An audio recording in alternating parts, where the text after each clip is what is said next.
Bapak, Ibu Guru, dan para peserta diskusi yang berbahagia, pagi yang cerah ini akan segera kita mulai debat siswa. Telah berada di tempat ini pihak afirmatif dan pihak oposisi. Tema pilihan pagi ini adalah penggunaan bahasa asing mengikis rasa nasionalisme. Untuk itu, kepada kedua tim untuk mempersiapkan diri kalian masing-masing mendiskusikan tema tersebut. Waktu yang saya berikan kepada tim oposisi selama 2-3 menit dimulai dari sekarang. Silakan. Terima kasih saudara moderator. Saya setuju dengan fakta sejarah bahwa bahasa Indonesia berperan penting dalam mencapai kemerdekaan Indonesia.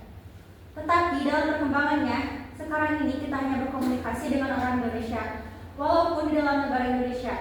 Maka perlu sekali diupayakan orang-orang Indonesia dapat berbahasa asing, sehingga sehari-hari orang Indonesia dapat juga berkomunikasi dengan warga asing. Dan kita tidak perlu khawatir karena penggunaan bahasa asing akan mengikis rasa nasionalisme. Ada beberapa alasan yang menguatkan pendapat tersebut. Yang pertama, rasa nasionalisme tidak akan terkikis hanya karena kita menggunakan bahasa asing di Indonesia. Buktinya, pejuang kita dahulu, Bung Karno, Bung Hatta, Sultan Syahrir, mereka itu tidak hanya menguasai bahasa Indonesia, tetapi juga bahasa Belanda. Tetapi rasa nasionalisme pejuang kita itu tidak perlu diragukan lagi. Baik, untuk kepada tim oposisi silakan duduk.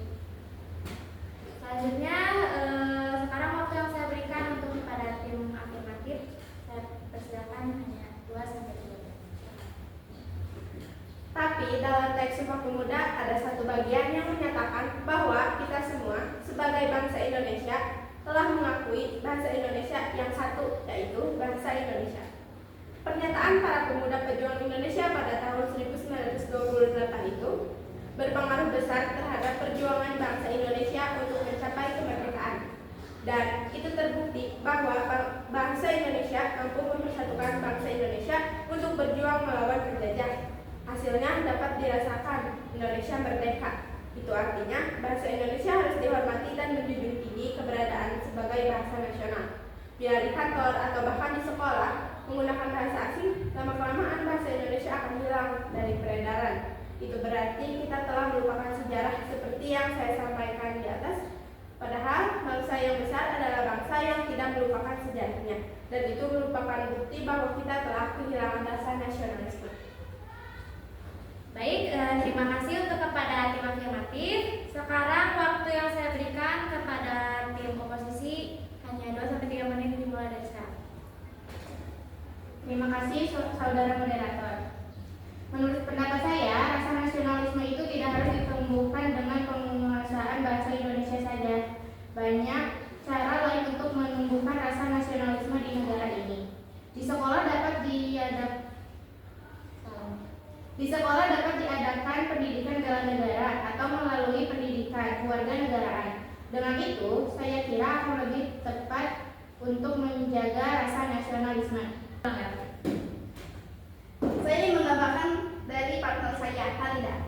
Dan ini juga penting menguasai bahasa asing akan membuka lebar kesempatan mendapatkan pekerjaan. Jika pemuda Indonesia mempunyai kesempatan bekerja, berarti kehidupannya semakin baik dan sejahtera. Rakyat suatu negara yang sejahtera tidak akan berpaling kepada negara lain. Rasa nasionalisme tidak terkikis. Negara-negara yang warganya tidak sejahtera akan pergi dari negaranya dan meminta perlindungan. Ada orang-orang yang meminta perlindungan ke Australia, ke negara-negara di Eropa, itu karena negaranya merasa tidak sejahtera. Itulah sebabnya kami bertahan bahwa penggunaan bahasa asing itu tidak diperlukan.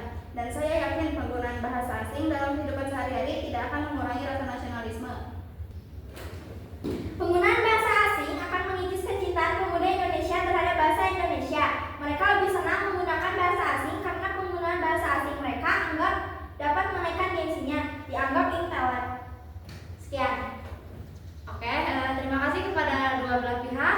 Saya akan membacakan kesimpulan debat pada hari ini. Diam.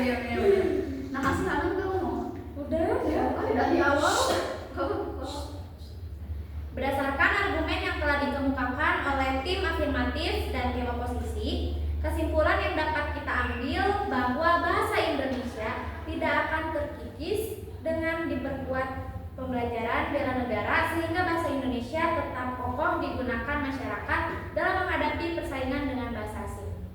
Cukup sekian debat pada hari ini. Terima kasih kepada dua belah pihak. Kita tutupkan debat hari ini. Wassalamualaikum warahmatullahi wabarakatuh.